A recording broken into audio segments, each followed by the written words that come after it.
Okay, so here is a box base, and I know that this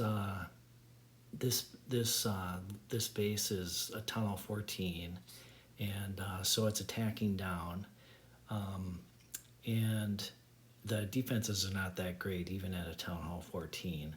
So it definitely is a weaker base, but I had this example of this box base where I wanted to show like a different way to attack it, and these box bases are actually, pretty decent for a super bowler smash attack, typically, just because normally there are kind of like straight line paths that that the super bowlers can take, which is really really nice. You can just put, 3 rages and kind of a line, and the bowlers and healers just march on that line, and they both just kind of stay healed up, and usually it works pretty well.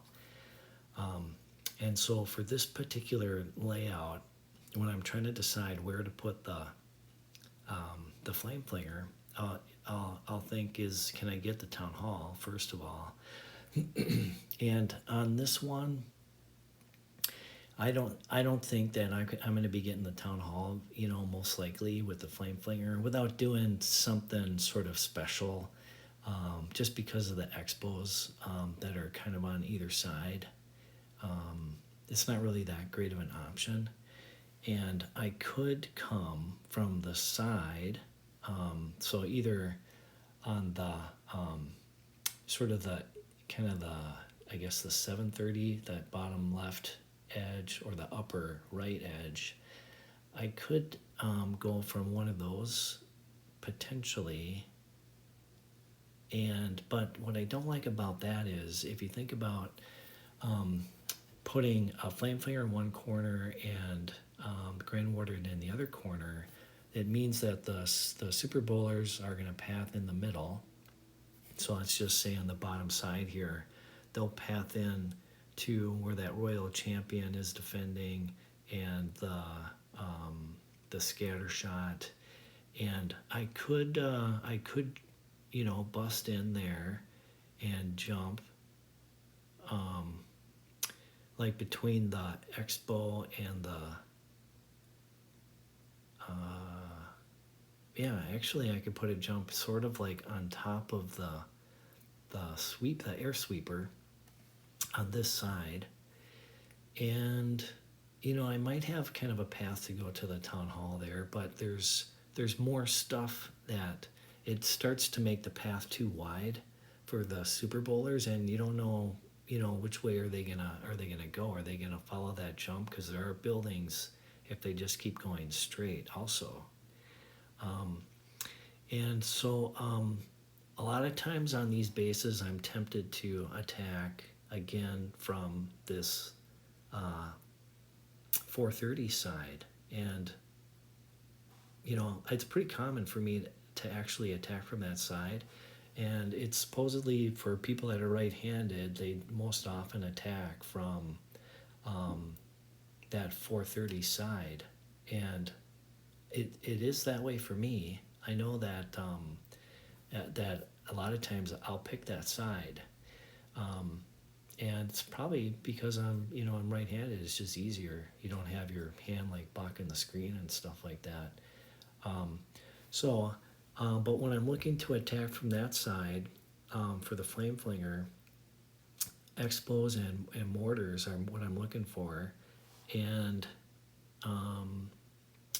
so like at the 3 o'clock side, if I look over there, there's that multi-mortar, but it's right, it happens right away. It's just kind of on the corner there, so that can be taken out pretty quickly just by using a Yeti to distract it, and then the flame flinger can take that down. So that's not really a problem at all. And from the 6 o'clock side, I could put the warden down there, and there's nothing that's going to be bothering the warden, because expos are, there's a couple by the town hall, and there's one on either side kind of next to the scatter shot. So they're far away. There's nothing that's going to be too much problem for the warden there. Now I could put the warden up at 12 o'clock too, potentially, but that's coming in from the side again, and I kind of ruled that out already, because if I look at coming in from that bottom right edge again, where the king is and the eagle is, I can bust in with a super wall break right there, and then I can use a jump on the other side of the eagle to get from the eagle to the multi in the core, and then I could use another jump on the clan castle, and that will give the super bowlers a path to get to the town hall. And I don't care about jumping that wall that's right next to the town hall. It's actually good that that wall doesn't get a jump on it, because I don't want my my troops to be in a rush to get into any kind of a town hall poison or explosion or anything like that. So I don't mind if my troops get slowed down by a wall right there, just to let that kind of dissipate. Yeah, so that's kind of a path that I look for on these box bases, is that from the far side and then end at the town hall, I can use my super bowlers to take down a lot of the base, and then kind of end at the town hall, and it doesn't matter so much if they stay alive. So that's kind of what I'm thinking when I'm looking at this. One more thing that I haven't talked about too much so far is the air sweepers, and it's a ground attack, but the air sweepers are important because of the healers. In this case, there's both sweepers are next to the clan castle, and they're pointing to the sides. They're not pointing. If I'm thinking about attacking from the eagle side, they're not pointing in that direction. And so the way that they're pointing right now, not towards the eagle, actually helps my attack, because I don't have to worry about those air sweepers blowing the healers off my troops. So that's kind of the thought process going through. Let's kind of see how this one goes. So I dropped the Yeti at 3 o'clock. It's distracting the multi-mortar. And I let that Yeti clear that building just so that the Flame Flinger doesn't take any damage from the multi when they're close, when the Yeti and the Flame Flinger are close together. And then of course I put the warden down in this, and I got the healers on the warden right away. And I did take a couple of shots from that multi right before it went down. I really should have put another Yeti on that dark elixir over there. So that was kind of a mistake that I made. I could have prevented the Flame Flinger from taking any damage from that multi. And so when I'm clearing these two corners, I'll have an eye on the time, and I'm getting close to 2 minutes, and that's when I want to start. Pretty soon it means I want to start getting my main army in. But a lot of times on these bases, there'll be that air defense in the corner. There the Granden Warden is taking that air defense down. I always want to get those down before I start the main, and now the Flame Flinger is. Okay, I'm going to pause it here. So the Flame Flinger is working on that air defense on its side. The Warden is already done. So as soon as the Warden cleared that air defense, now I want to get my main army in. And by the time my main army gets deployed, and I start getting them to move into the base, that air defense is going to be down. And the reason why I want the air defenses down is because I don't want the air defense over there shooting at the healers. So I put down the ice golems with that next to the king, and I'll pull over the warden. I'll probably use the king. Usually use the king to pull the warden over, But the ice golems with a headhunter, and then to put the queen, it'll take out that it'll help take out that king. Otherwise, it can take a while to take the king out. And I'll super wall break in. And so let's see. There, I put the king down, and you can see that it pulled the warden over, even though I wasn't able to put the king in the aura. I just put it nearby the aura. And so they're going in, and I'll rage soon. I've got the one jump down to bring it in. They're not taking much damage right now, so I didn't put a rage right away.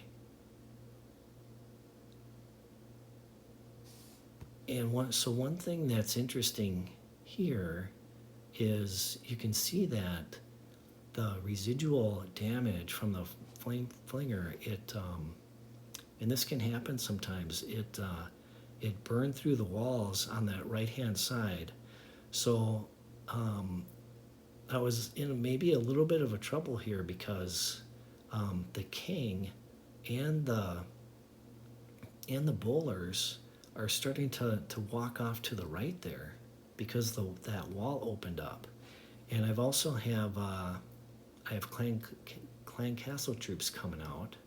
That could actually help me because it could bring the troops, pull them back in. So yeah, I'm afraid that my troops are going to go off to the right.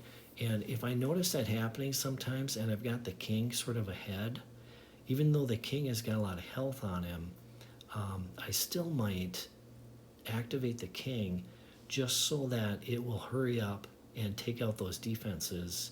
And there's that queen over there too, to make it so that the bowlers don't have a reason to go to the right. If I can get the king to hurry up and clear out a couple of defenses over there, the bowlers can kind of swing back into the center again where I want them to be.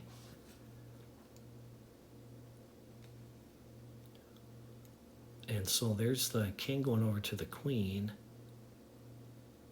Yeah, see, the bowlers came back over, and then I did the warden ability. You could see that I still got the healers the healers were still getting pushed by the air sweeper, but it was just a little bit. It wasn't too bad, and yeah, the bowlers are kind of heading to the town hall now, and my Flame Flinger opened up. The queen is taken out, and okay, so I ended up putting on this base. I put the royal champion on that upper right edge, where normally I would want to put the royal champion on the opposite side from the Flame Flinger. And the reason why I did it that way, I don't know, I could have done it, I could have put it on the bottom, but the reason why I didn't put the royal champion on the bottom was because of the defending royal champion. I didn't want to lose my royal champion right away to that defending royal champion, and there's a scattershot there too. And so while the royal champions are battling it out, the scattershot is just going to be pounding on my royal champion, and that's kind of the reason why I didn't put the royal champion there in this case.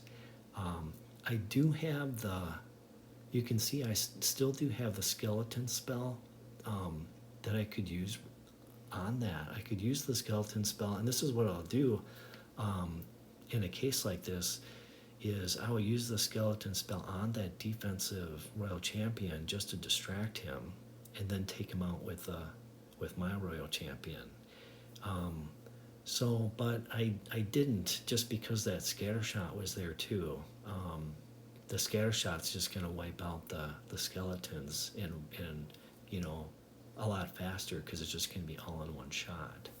So that's the reason why I did it that way. And my heroes are still going. I still have both abilities. I mean, now the main part of, so I put the skeleton spell there just to distract, like the royal champion.